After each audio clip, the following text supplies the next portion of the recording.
Hello friends, ಇವತ್ತಿನ ವಿಶೇಷತೆಗೆ ಎಲ್ರಿಗೂ ಸ್ವಾಗತ. ನಾನು ನಿಮ್ಮ ಚಂದಗೌಡ. ಸೊ ನಾನು 17th ನಿಮ್ಗೊಂದು ಸ್ಕ್ರಿಬ್ಲಿಂಗ್ ಆರ್ಟ್ನ ಡಿಸ್ಪ್ಲೇ ಮಾಡಿದೆ. ಸೊ ಅದಕ್ಕೆ ಯಾರ್ಯಾರು ಕಮೆಂಟ್ ಕೊಟ್ಟಿದ್ದಾರೆ ಅಂದರೆ ತುಂಬ ಜನ ಕಮೆಂಟ್ಸ್ ಕೊಟ್ಟಿದ್ದಾರೆ.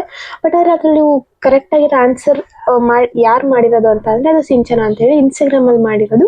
ಸೊ ಇನ್ನೂ ಸ್ವಲ್ಪ ಜನ ಮಾಡಿದ್ದಾರೆ, ವಸಿಷ್ಠ ಸಿಂಹ ಅಂತ ಮಾಡಿದ್ದಾರೆ, ಪುನೀತ್ ರಾಜ್ಕುಮಾರ್ ಅಂತ ಮಾಡಿದ್ದಾರೆ. ಬಟ್ ಆದರೆ ಕರೆಕ್ಟ್ ಉತ್ತರ ಅದು ಶೋಕ್ತಾರ್ ಧನ್ವೀರ್ ಅವರು. ಸೊ ಇದನ್ನ ಕಮೆಂಟ್ ಮಾಡಿರೋರು ಸಿಂಚನ ಅಂತೇಳಿ. ಸೊ ಅವ್ರಿಗೆ ನನ್ನ ಕಡೆಯಿಂದ ಕಂಗ್ರಾಟ್ಸ್ ಹೇಳ್ತಾ ನಾನು ನನ್ನ ವಿಡಿಯೋನ ಸ್ಟಾರ್ಟ್ ಮಾಡ್ತಿದ್ದೀನಿ. ಹಾಗೆ ನಿಮಗೆ ಇವತ್ತು ಧನ್ವೀರ್ದು ಸ್ಕ್ರಿಬ್ಲಿಂಗ್ ಆರ್ಟ್ ಪಿಕ್ಚರ್ ಕೂಡ ನಾನು ನಿಮಗೆ ಡಿಸ್ಪ್ಲೇ ಮಾಡ್ತಿದ್ದೀನಿ. ಸೊ ಯಾರ್ಯಾರು ತಪ್ಪು ಉತ್ತರ ಕೊಟ್ಟಿದ್ದಾರೆ, ಯಾರು ಇನ್ನೂ ಕಮೆಂಟ್ ಮಾಡಿಲ್ಲ, ಇವತ್ತಿನ ಸ್ಕ್ರಿಬ್ಲಿಂಗ್ ಆರ್ಟ್ನ ವಾಚ್ ಮಾಡಿ.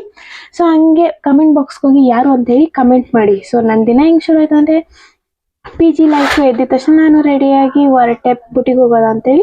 ಸೊ ನೆನ್ನೆ ತೊಗೊಂಡಿದ್ದಂಥ ಶಾಪಿಂಗ್ನ ಅಲ್ಲೇ ಬೊಟಿಕಲ್ಲೇ ಸ್ಟಿಚಿಂಗ್ ಮಾಡ್ಸೋದ ಅಂತ ಹೇಳ್ಬಿಟ್ಟು ಅದನ್ನು ಕವರ್ನು ಎತ್ಕೊಂಡು ನಾನು ಬೊಟಿಕ್ ಅಂತೂ ಹೋದೆ. ಬೊಟಿಗೂ ಹೋಗ್ಬಿಟ್ಟು ಇವತ್ತು ಇರಲಿಲ್ಲ ಅಂತ ಹೇಳ್ಬಿಟ್ಟು ಸ್ವಲ್ಪ ಫ್ರೀ ಇತ್ತು. ಬಟ್ ಆದರೆ ಹಂಗೆ ಕೆಲಸನೂ ಇತ್ತು ಅಂತೇಳಿ ಸೊ ಕೆಲಸ ಶುರು ಮಾಡ್ಕೊಂಡು ಆಮೇಲೆ 2 ಗಂಟೆ ಆಗಿದ ತಕ್ಷಣ ತಿಂಡಿ ತಂದಿದಂಥ ಬಾಕ್ಸ್ನ ಖಾಲಿ ಮಾಡಿಬಿಟ್ಟು ಮತ್ತೆ ನಾನು ಸ್ಕ್ರಿಬ್ಲಿಂಗ್ ಆರ್ಟ್ನ ಸ್ಟಾರ್ಟ್ ಮಾಡಿದೆ. ಈ ಸ್ಕ್ರಿಬ್ಲಿಂಗ್ ಆರ್ಟ್ನ ಯಾರ್ಯಾರು ನೋಡ್ತಿದ್ದೀರಾ ಬೇಗ ಈಗಲೇ ಹೋಗಿ ಕಮೆಂಟ್ ಮಾಡಿ ಇದು ಯಾರು ಅಂತೇಳಿ. ಸೊ ಹಾಗೆ ನಿಮಗೆ ಒಂದು ಸರ್ಪ್ರೈಸ್ ಗಿಫ್ಟ್ನ ನೀವು ಕಲೆಕ್ಟ್ ಮಾಡ್ಕೊಳ್ಳಿ ಅಂತ ಹೇಳ್ತಾ ಈ ವಿಡಿಯೋನ ಕಂಟಿನ್ಯೂ ಮಾಡ್ತೀನಿ.